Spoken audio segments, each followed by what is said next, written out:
obviously had the Super Bowl party, right? And usually you bring food, to a party, you eat it. And most people go to a grocery store and they pick up a veggie plate about 5 minutes before they get to the party. And you get there, you set your food down, and you see that there's about 3 other people that brought the same exact thing. This happened to me at a party, and I get there, and about 4 other people brought veggie plates, and 1 person made something. So we pretty much were vegetarians for the whole night. So what I'm going to show you is how to make 7-layer dip, and it's really easy to do. There's no cooking involved, and the Huffington Post had said 28% of Americans don't know how to cook. So this is the reason why I'm going to make it. So first I'm going to show you what ingredients you need. Second, I'm going to show you how to make it. And the third thing I'm going to do is show you 2 different ways to prepare it. So what you need is refried beans. It comes in a can, buy it at the grocery store. You're going to need guacamole. You can either prepare it yourself or you can buy it in a container. You're going to need salsa, sour cream, cheese, and you can either put green onions or tomatoes or anything else that you like, and that's about it. So the first thing I'm going to do is how to make it. So you're going to take your refried beans and you're going to make a small layer in your cup.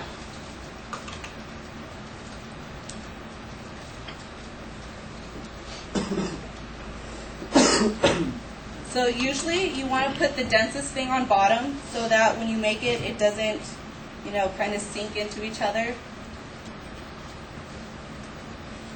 And here's your first layer. Next you're going to do guacamole, which I had made myself. I didn't buy it, so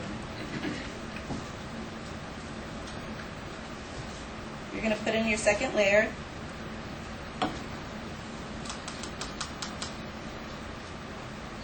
Usually you want to do about the same layer of guacamole in it and beans so that you don't have too much of one thing and too much of another.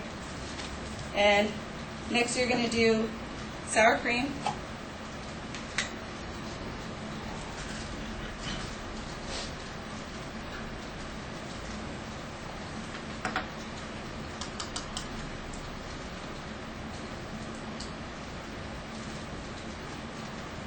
So those are the 3 layers so far.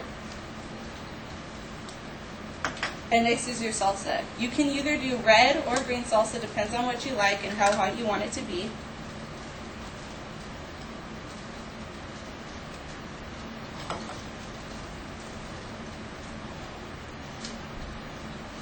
And you can either do tomatoes or any kind of vegetable that you like. Personally, I don't like tomatoes, but I'm going to do it anyways. So you don't want the tomatoes to be too big because then, you're just going to have a big bite of tomato. So I dice mine up.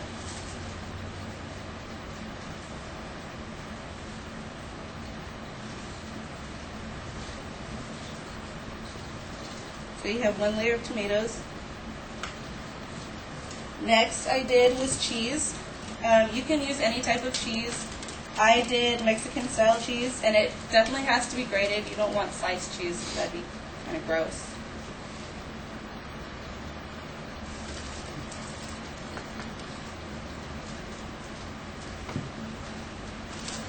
And next I did was green onions.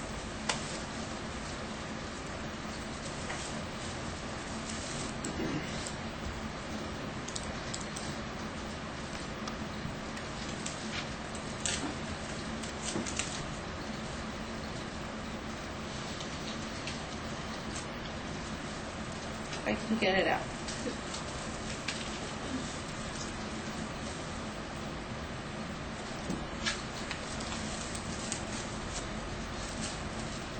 Okay, so you put the green onions on top. So what I did was I took just a slice of lemon and I cut it in half.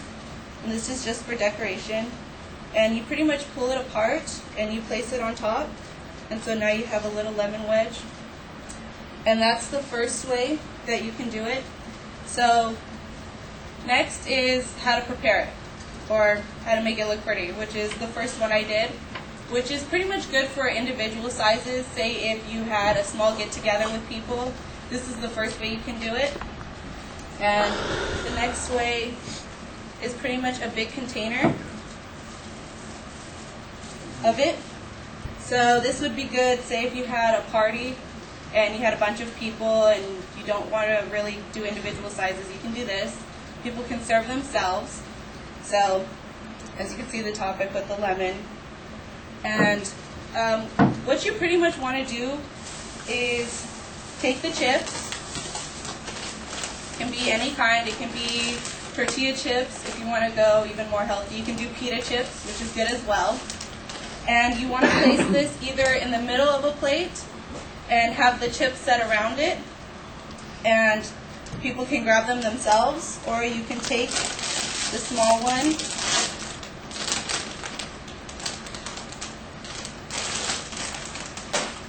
take a small plate, place the chip in the back, and put chips in front on a smaller plate, which is a good way to do it. So those are the two ways you can do it. Pretty much what I showed you is what ingredients you need, how to make it, and 2 different ways to prepare it for a party. Now, you definitely don't want to be that person that goes to the grocery store, comes back with a veggie plate and sees that, 3 other people had brought it.